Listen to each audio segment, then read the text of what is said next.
We remain steadfast in our commitment in delivering local news that matters, stories that inspire, enriching the lives of Filipinos in the Philippines and across the globe. This is your GMA Regional TV. Buong puso para sa Pilipino. Ito ang Mornings with GMA Regional TV.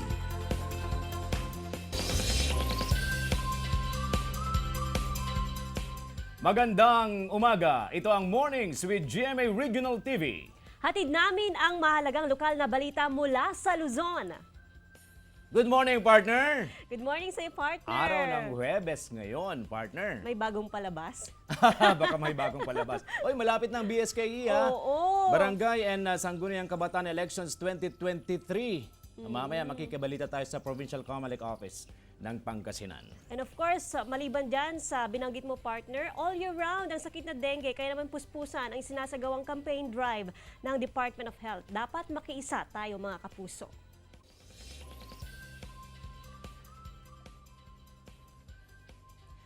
Narito na ang mga unang balita.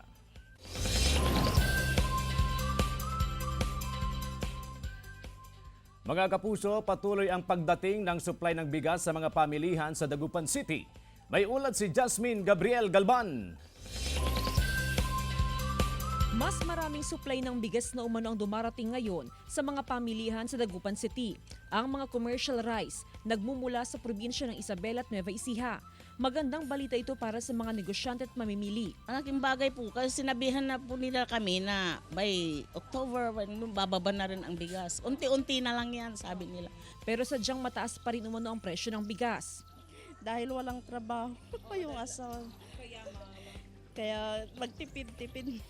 Giit ng mga rice retailer, asahan ng unti-unting pagbaba ng presyo ng bigas sa susunod na buwan hanggang Oktubre. Ganito rin ang nakikitang projection ng samang industriya ng agrikultura o SINAG. Ito dependent tayo dun sa import ngayon. Konti lang yung inaani natin. Bukod sa local commercial rice, patuloy din ang pagdating ng imported rice sa mga pamilihan. Sa ngayon, nasa 48 pesos hanggang 55 pesos ang kada kilo ng bigas sa Dagupan City. Jasmine Gabriel Galban para sa Mornings with GMA Regional TV. Nauwi sa Rambol ang salpukan ng motorsiklo sa Malasiki, Pangasinan. Sa kuha ng CCTV, kita ang pagsalpok ng motorsiklo sa isa pang motorsiklo sa kalsada na bahagi ng barangay Nalsian Norte. Parehong natumba ang mga sakay, pero ilang saglit lang makikitang sumugod ang isang lalaki at pinagsusuntok ang mga sakay ng nabanggang motorsiklo. Gumanti rin ng suntok ang isa pang rider hanggang sa umabot ang rambol malapit sa tindahan kung saan isang bystander ang nadamay. Ayon sa PNP, nakainom ang mga sakay ng motorsiklo na nagkapikunan sa daan. Nakatagdang magharap sa barangay ang mga sangkot sa aksidente. Sinisikap ng news team na kuhanan sila ng pahayag. Sugatan ang tatlong individual matapos madaganan ng 10-wheel truck ang sinasakyan nilang SUV sa Baguio City. Sa investigasyon, paakyat ang truck sa kalsada nang bigla itong umatras saka tumagilid at kalaunay nadaganan ang tatlong sasakyan. Nadamay naman sa aksidente ang isa pang sasakyan na unang nabangga ng truck. Dinala sa pagamutan ang mga sugatang biktima. Posibleng overloaded ang naturang truck na may kargang chikandang o dumi ng manok. Posibleng maharap sa kasong reckless imprudence resulting in multiple damage to property and physical injuries ang driver ng truck. Pinapayuhan naman ang mga bumabiyaheng truck na doblehin ang pag-iingat, lalo kung kargado at nasa matarik na bahagi ng daan. Mga kaso ng bungang araw at sore eyes na itatala sa bayan ng Mangaldan. Naritong report. Ilang araw na raw na Makati ang likod ni Jerry. Hindi tunay na pangalan dahil sa bungang araw. Madalas daw kasi siyang pagpawisan ngayong mainit na panahon. Makati po, ma'am. Tapos, ma'am, di ko na lang pinapansin. Minsan po, ma'am, nilalagyan ko na lang ng pulbo. Uso rin ang sore eyes. Ayon sa health authorities, mas nababawasan ang moisture ng mata ngayong mainit ang panahon. Mainam na rin mag-isolate sakaling may sore eyes. Huwag magpahiram ng eyeglasses at maghugas ng kamay sakaling hahawak sa mata. Sakaling namang may bungang araw, mainam na maligo at gumamit ng malinis na tuwalya. Nakatutulong din ang pagpapahid ng pulbos o powder para matuyo o mapanatili ang moisture ng balat. Iwasan din ang pagkakamot dahil maaari itong mauwi sa impeksyon. Kapag ka ang bungang araw po ay nagkaroon ng infection, usually dahil po sa pagkamot po nagkakaroon po siya ng mga sugat, and kapag ka hindi po siya nabigyan ng paunang lunas, yung sugat na yun maaaring magkaroon po ng secondary infection. Baka kailangan na po natin ng antibiotic. Joan Punsoy para sa Mornings with GMA Regional TV. Malawakan na ang ginagawang anti-dengue drive ng DepEd at ng Health Office sa Dagupan City. Bukod sa misting operation, tuloy-tuloy na rin ang paglalagay ng mosquito-treated nets sa mga silid-aralan sa syudad.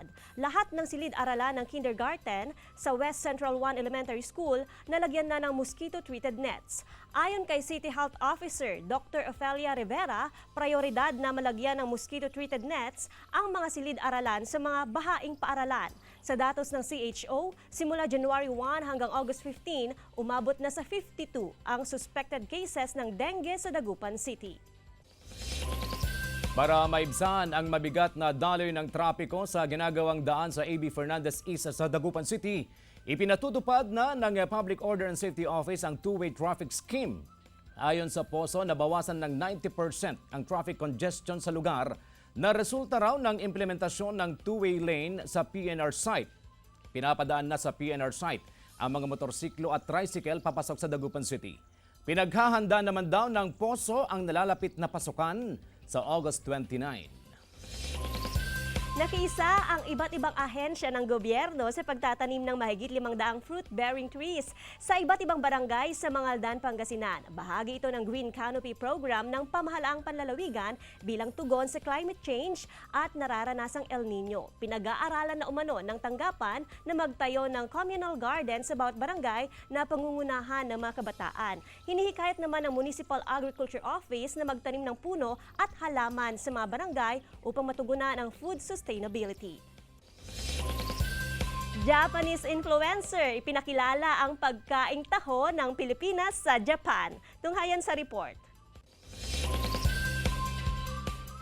Kung pagkain lang din naman ang pag-uusapan, hindi magpapahuli ang mga Pinoy sa dami ng pagkain na didiskubre.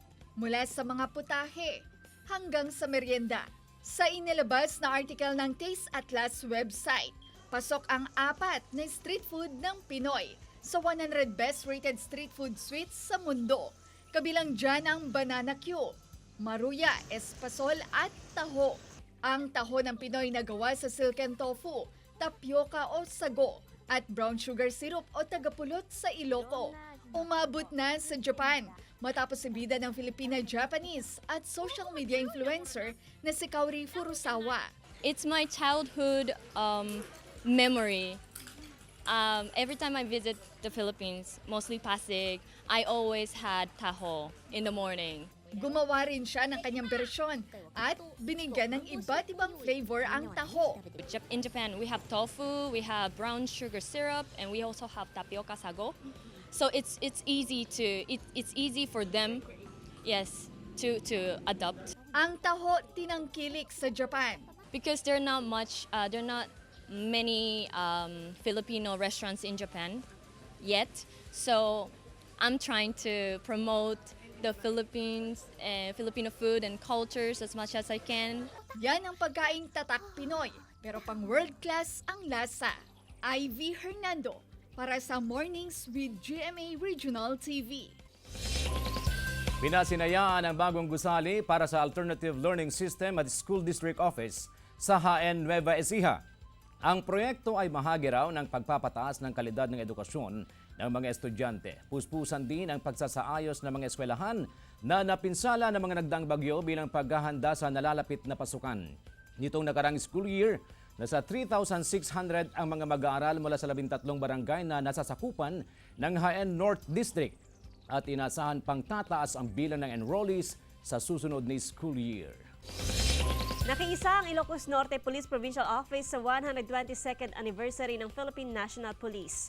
Pangunahing ipinaalala ng National Police Commission sa mga pulis na panatilihin ng matibay na pakikipag-ugnayan sa mga mamamayan para sa payapang komunidad. Marami raw ang hamon sa PNP, ngunit kailangang ipakita ng bawat miyembro ang kanilang sinseridad sa sinumpang tungkulin. Kasabay ng selebrasyon, pinarangalan ng PNP ang mga pulis sa lalawigan na nagpamalas ng katapangan, dedikasyon at kabayanihan.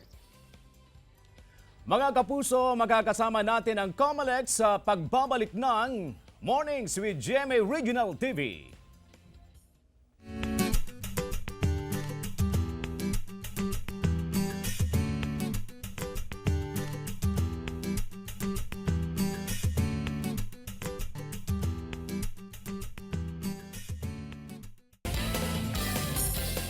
Ito ang Mornings with GMA Regional TV. Ito ang Mornings with GMA Regional TV.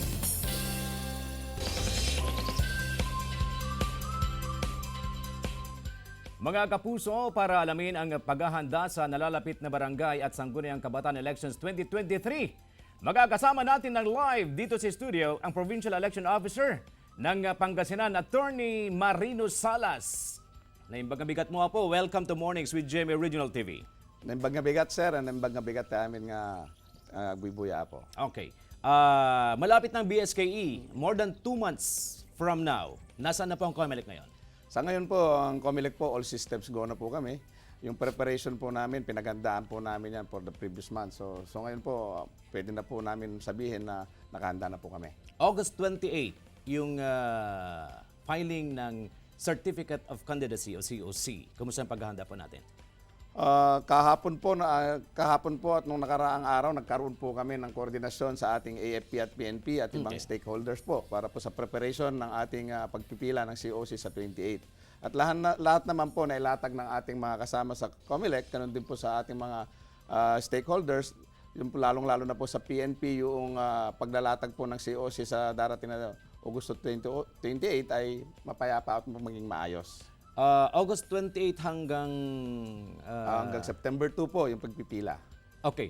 Ano po ang dapat isaalang-alang ng mga nagbabalak na tumakbo sa BSKE doon sa paghahain ng COC? Opo. Ang aming pong pakiusap sa ating mga kababayan, lalong-lalo na po yung mga nagplaplanong tumakbo sa halalang ito, siguraduhin po natin na kumpleto po yung ating COC, lahat po ng mga dokumento at lahat po ng requirements ay handun po at nakalagay na po doon sa inyong COC naka-attach para po pagdating ng takdang panahon ng inyong pagpipila, wala na po tayong maging problema.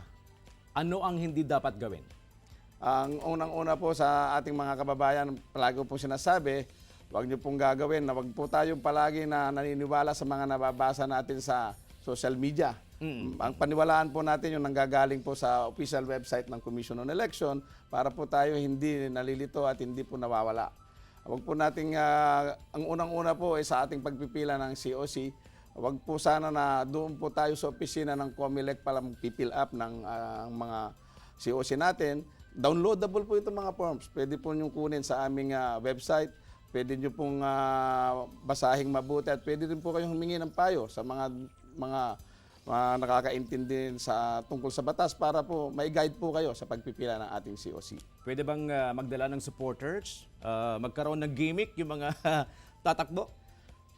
Pwede po pero hindi po namin na i-allow yan kung ito po ay makakagulo sa proseso ng pagpipila. Kaya nga po kasama po natin ang PNP at AFP para po panatilihin yung kaayusan doon po sa mga station po o sa mga opisina ng mga election officers. Alright. Kailan po yung campaign period?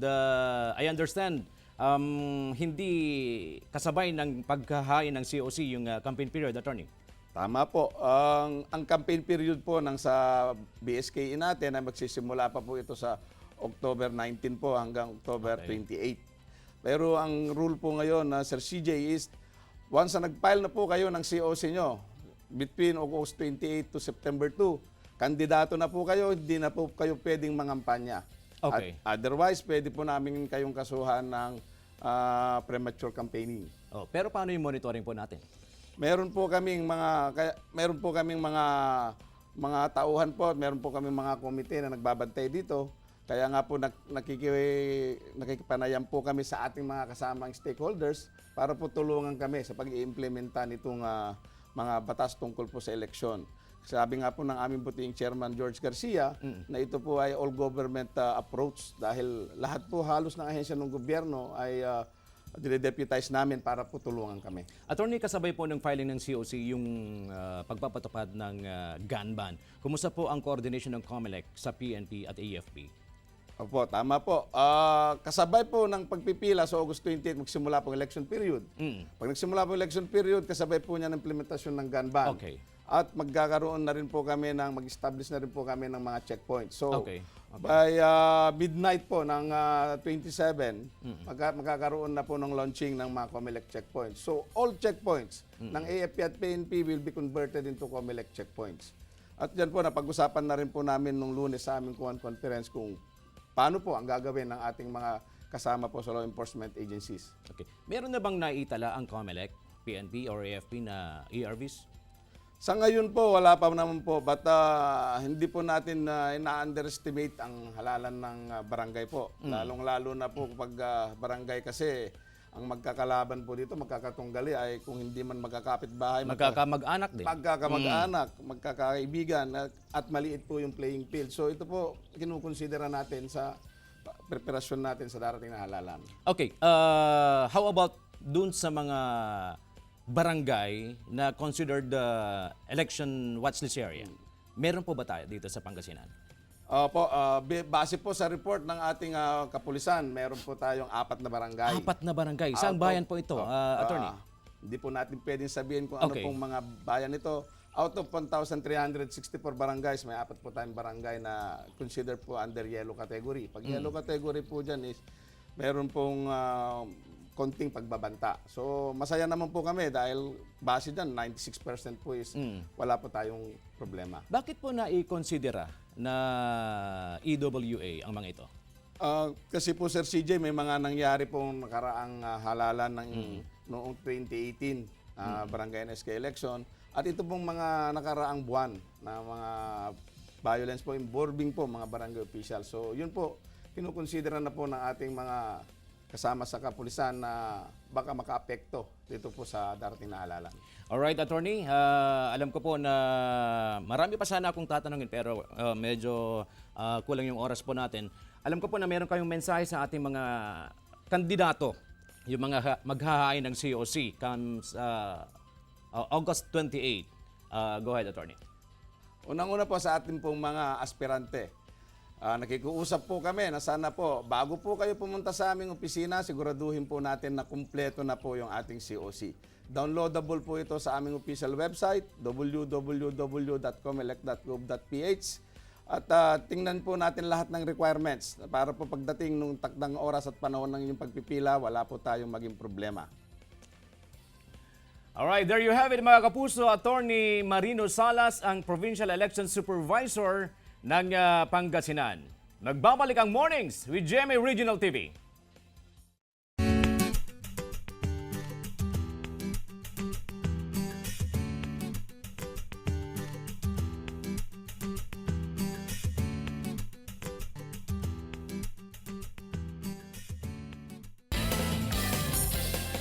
Ito ang Mornings with GMA Regional TV. Ito ang Mornings with GMA Regional TV. Pamosong simbaan Abasit sa Vigan City na napinsala ng nagdaang lindol muling binuksan sa publiko. Sundan sa report. Kapansin-pansin na naging maaliwalas ang loob ng simbaan Abasit sa Vigan City matapos ang rehabilitasyon. Lumutang din ang ganda ng painting sa kisame at sa labas, ibinalik na ang orihinal na itsura ng simbahan. Muli nang naikabit ang 2 rebulto ng anghel sa pasad nito. Nasira kasi ang simbahan dahil sa nagdaang lindol na inaayos ngayon sa pangunguna ng Vigan City LGU. Ayon sa parish priest ng simbahan, ang simbaan Abasit ay isa sa mga simbahan sa bansa na Baroque style at may espadanya o opening sa itaas kung saan nakakabit ang kampana. Isang pawikan ang na-rescue ng mga mangingisda matapos itong matrap sa fish pen sa karagatang sakop ng Binisitaan Sur sa Magallanes, Sorsogon. Ang naturang pawikan ay nasa 104 centimeters ang haba at 95 centimeters ang lapad at halos 100 kilo ang bigat. Ayon sa report ng otoridad, 2 mangingisda ang unang nakakita sa pawikan na nakapasok at natrap sa fish pen, kaya agad din itong ipinagbigay alam sa Magallanes Municipal Agriculture Office. Chris Zuniga para sa Mornings with GMA Regional TV.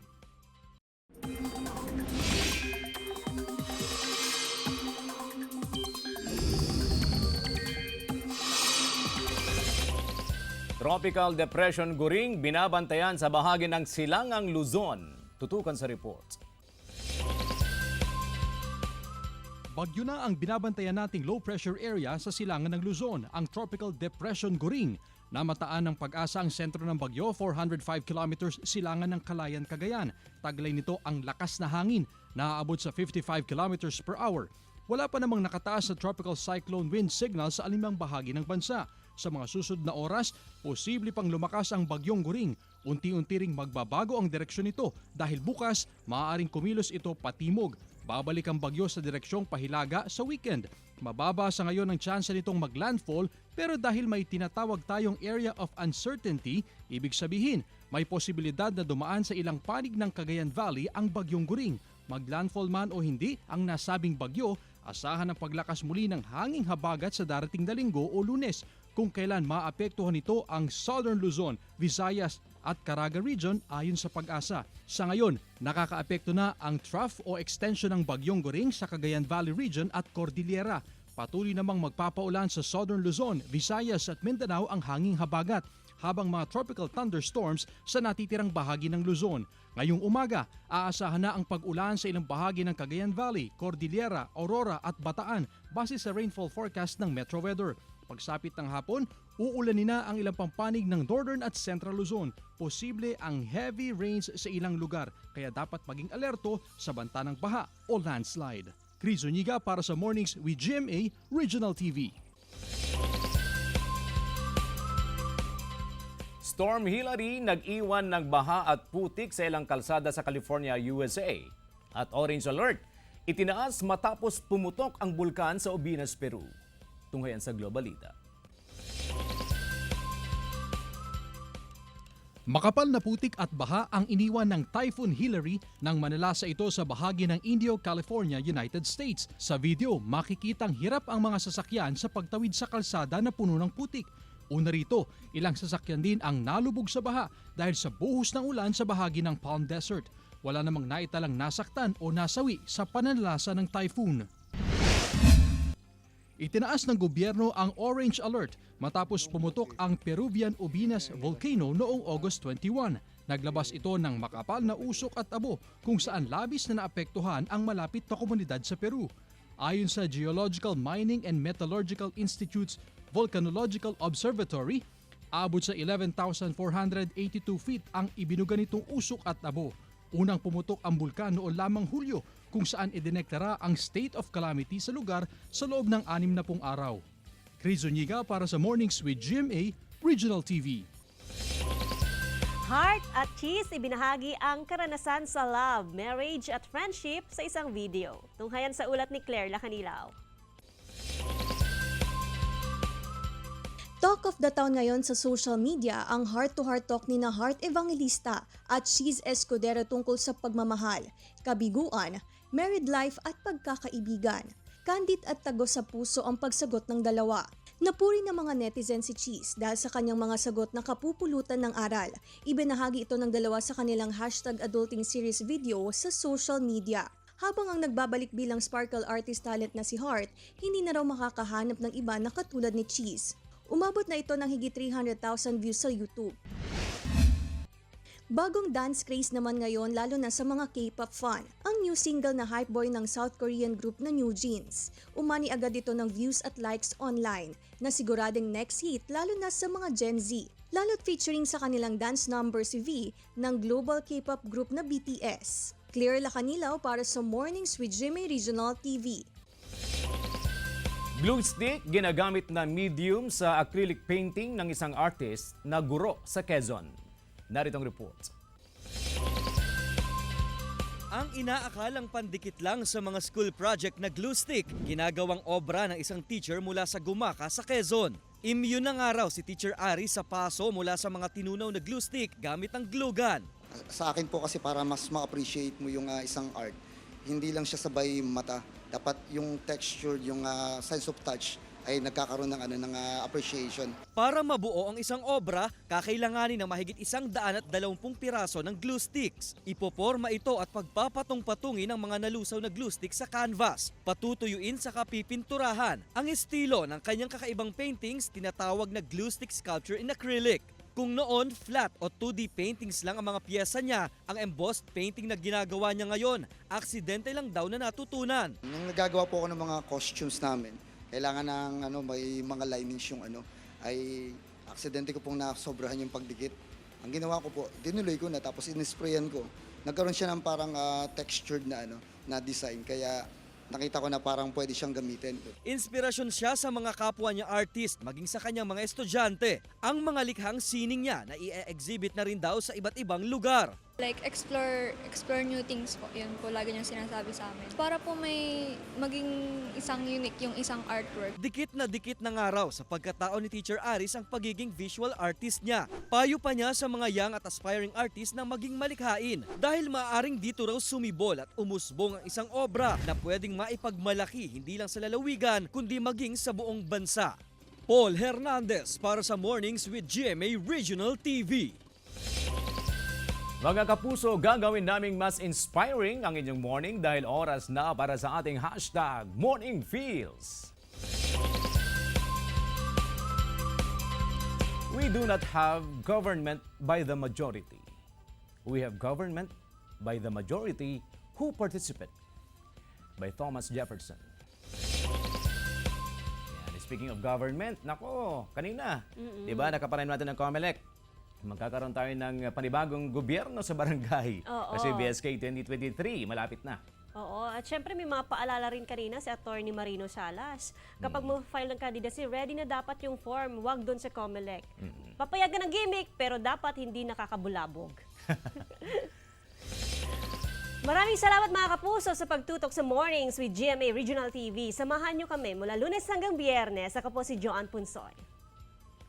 Maaaring mapanood ang ating episode sa www.gmaregionaltv.com at mag-subscribe sa official YouTube channel ng GMA Regional TV. Ako po si CJ Torida, buong puwersa para sa mas malaking misyon at mas malawak na paglilingkod sa bayan.